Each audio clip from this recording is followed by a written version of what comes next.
Hello বন্ধুরা, তোমরা সব কেমন আছো? তোমাদের শুভকামনায় এবং তোমাদের আশীর্বাদে কিন্তু আমার হোম ডেলিভারিটা কিন্তু আমার না, আমার মেয়ের হোম ডেলিভারিটা কিন্তু খুব ভালো কিন্তু চলছে। ভালোই টুকটাক অর্ডার আসছে, বুঝেছো বন্ধুরা? তাই আমার তোমাদের কাছে কিছু বলার আছে। জানি তোমরা সবাই সব জানো, তবুও আমি তোমাদের কাছে শেয়ার করি। আজকে দেখো, আজ আমার কিন্তু বাবার বাড়ি আছে, নিজস্ব বাবার বাড়ি আছে, এবং কী বলে কি আমার দাদারাও আছে। ভীষণ ভালো তারা, ভীষণ ভালোবাসে, সবসময় খোঁজ খবর নেয়। আর হচ্ছে আমার কিন্তু শ্বশুর বাড়িও কিন্তু আমার আছে। আর আমি যেখানে বসে ভিডিওটা করছি, এটা কিন্তু আমার একদম নিজের বাড়ি। আমি যেখানটা বসে ভিডিওটা করছি এবং ভিডিও করি এবং আমি যেখানে আছি, সেটা কিন্তু আমার বাবার বাড়িও নয়, আমার শ্বশুর বাড়িও নয়। এটা কিন্তু একান্তই আমার বাড়ি, আমার নিজের বাড়ি। তবে হ্যাঁ, এই বাড়িটা করার জন্য কিন্তু আমাকে অনেক পরিশ্রম করতে হয়েছে, অনেক ঘাম ঝরাতে হয়েছে, অনেক অনেক অনেক কষ্ট সহ্য করতে হয়েছে। তবে কিন্তু নিজের বাড়িটা করা সম্ভব হয়েছে। হ্যাঁ, আমার ছেলে আমার সাথে ছিল। আমার ছেলে যদি আমার সাথে না থাকতো, তাহলে আমি কিন্তু এই বাড়িটা করতে পারতাম না। আমার ছেলে আমার আমার সাথে ছিল। আমার দাদারাও আমার পাশে ছিল। কিন্তু লড়াইটা কিন্তু আমি নিজে একাই করেছি। আমি জানি সবাই আমার পাশে আছে, সবাই আমার সাথে আছে, কিন্তু আমি কিন্তু লড়াইটা কিন্তু একাই করেছি। কেন বলো তো?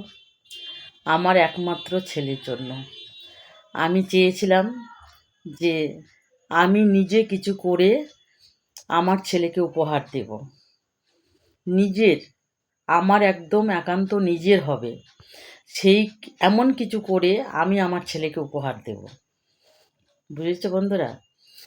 সেই কারণে কিন্তু আমি যুদ্ধে নামি। প্রচণ্ড কষ্ট কিন্তু তার জন্য আমাকে করতে হয়েছে। 18টা বছর, 1 বছর 2 বছর না, 18টা বছর আমাকে কিন্তু প্রচণ্ড কষ্ট করতে হয়েছে। তারপরে কিন্তু এই বাড়িটা হয়েছে। বুঝেছো বন্ধুরা?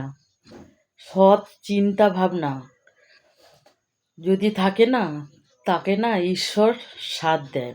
আমি কিন্তু বারবার কিন্তু তোমাদের বলে এসেছি যে সৎ পথে থাকো, সৎ চিন্তাভাবনা মনে রাখো, এবং তাহলে কিন্তু কেউ যদি তোমার পাশে নাও থাকে, তাহলে কিন্তু একমাত্র ঈশ্বর কিন্তু, পরমেশ্বর, আমাদের ঈশ্বর কিন্তু তোমাকে সাথ দেবে।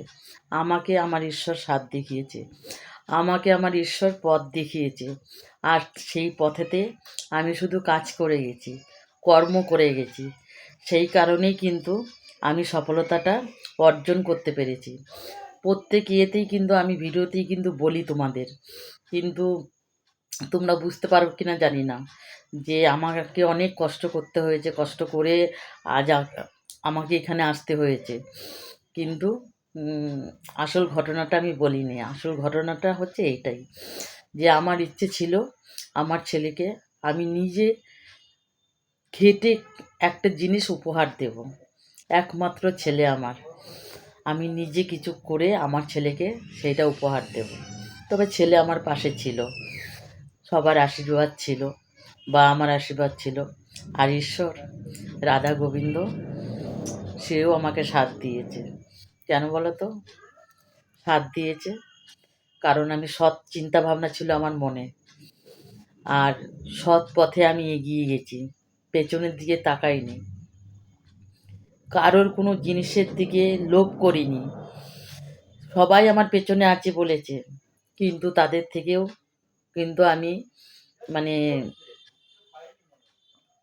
হ্যাঁ, তাদের থেকে আমি সাহায্য নিয়েছি, কিন্তু সেই সাহায্য আবার কিন্তু রিটার্নও করেছি।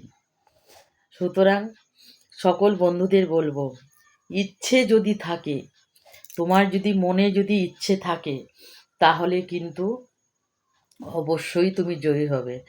এবং সৎ চিন্তা ভাবনা যদি তোমার থাকে, সৎ কর্ম যদি তুমি করো, তাহলে তোমাকে কেউ আটকাতে পারবে না।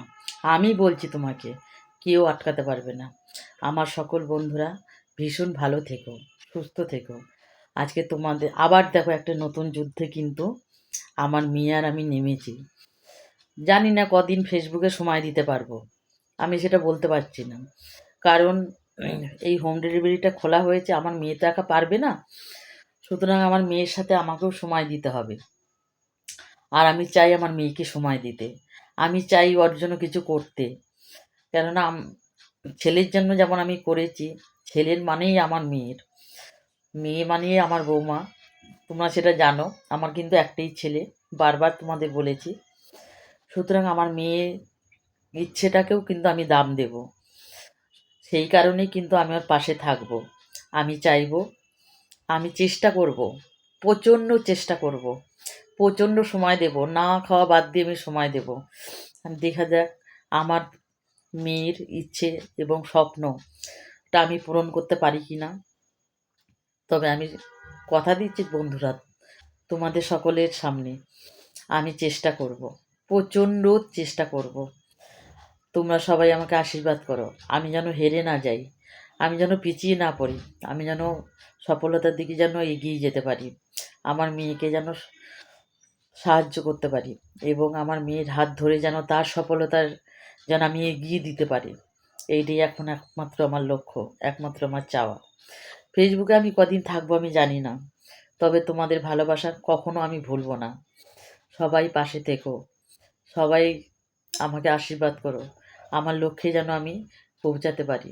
সবাই ভালো থেকো, সুস্থ থেকো। আমার অনেক অনেক ভালোবাসা সব সময় তোমাদের জন্য থাকবে। টাটা।